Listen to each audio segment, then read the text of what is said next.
Hello there. I've been dying to do this video because I want to get this guy loose.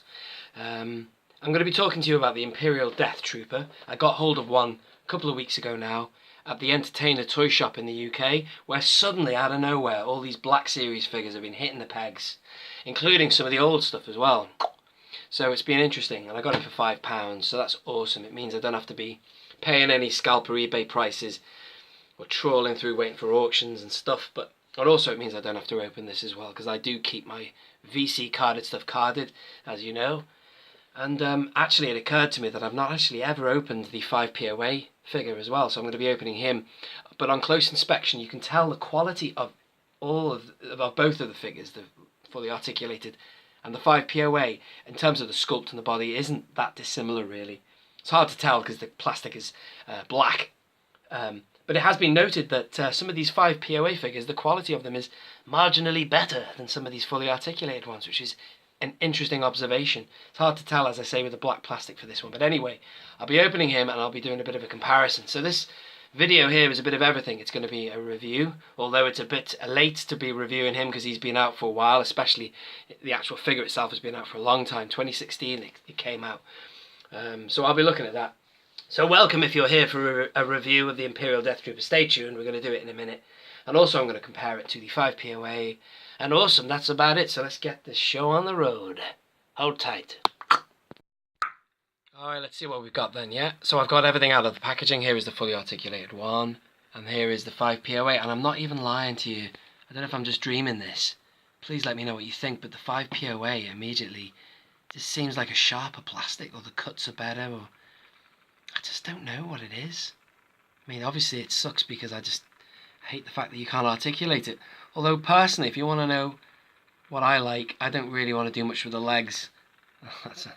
But you know, I always have my figures standing really, unless you've got them in some sort of crouching position, like they do, sort of like standing trenches, don't they, on Rogue One? But it's about the arms really. It's nice to articulate the arms, like I've got him in that pose there. And you can't do that with the... I don't like the fact that their arms just go down, the 5POAs. I just don't enjoy it at all. But if you do all have them standing in a line, these 5POAs are great. But anyway, I just think that the definition of the actual figure just seems sharper or better. Check that out. It's hard to tell because it's black. And if I got the lighting right, there isn't a lot in it. I don't know what to say really. It's hard to explain. Plastic just seems a little duller or something. I don't know. But anyway, he's really cool, and this video, this character, discussing him, fits very nicely into my line of videos where I'm talking about good and bad repacks. It's hard to say if it's a good or bad one really, because it was just one that we knew was going to happen. Because yeah, it was multi-articulated, and since they're bringing out Rogue One figures, this guy was bound to be one of the main principal characters they were going to bring in it. But it's exciting to think that this is a backwards repack. Usually, repacks go from vintage card to Black Series. They get repacked in the Black Series, but this was the opposite way around. It was in the Black Series first, and then it got repacked in the Vintage collection, which I know a lot of people moaned about it. You know, lots of people were annoyed at the fact that they were getting the same figures we've already had once. But for me it didn't matter because I knew I was keeping them carded. I've said that one before several times. But also it's exciting because it means that maybe we'll get, and I had this figure earlier, figures like this clone pilot, who should have been on a vintage card anyway. He first came out in Black Series, and I want him put on a vintage card, or figures like this that were decent, that would be great on a vintage card. Now, this is a premonition, maybe that they might do more for this orange line. I don't know, who knows, but that's a separate issue. But anyway, going back to these figures, this one's on the rotating platform. Again, I hope I've got my lighting as good as I can for you, as best I can. But anyway, check him out. It's really nice. This is the first time I've ever had a Death Trooper loose, which is great, and he was awesome. I like these characters. I like the way they talk, and they're very, you know, their marksmanship awards will be very high, no doubt. They look a little bit more on the ball, like covert ops, etc. You know, elite.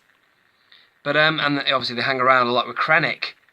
You don't see him any other part of the franchise other than that. But here he is, and yes, of course. You know me, I love my card backs. Let's have a good close look at the card.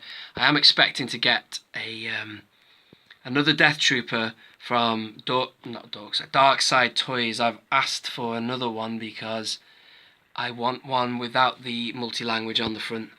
I just find that a little bit of a hindrance, really. I just sooner see one language on the front. Name pill, I've heard that. I never know what to call it. I call it a nameplate, but I saw someone on Echo Base Facebook group call it a name pill the other day. And yes, essentially, it is the same figure. So it fits in with my line of current videos where I'm talking about repacks, period. And this guy is a 100% repack of a Black Series figure in this case. But yeah, and there he is inside his cell, and there are those bombs that he had. Oh, that's such a horrible scene in any war movie, which essentially Rogue One is a war movie. Whenever you see somebody pulling a pin off a bomb and it's sat right by you and you can't do anything about it, it's Goodnight Vienna. But anyway, yeah, that's what happened to that poor guy. I've forgotten his name now. But can't remember. Oh, I'm so sorry. I forgot the name of the guy who played him. Bass Mablis or something. Oh god, I've wrecked it right at the end. Anyway, this has been Only One Kenobi. Only One, with a comparison and a review of the Rogue One Imperial Death Trooper. Out.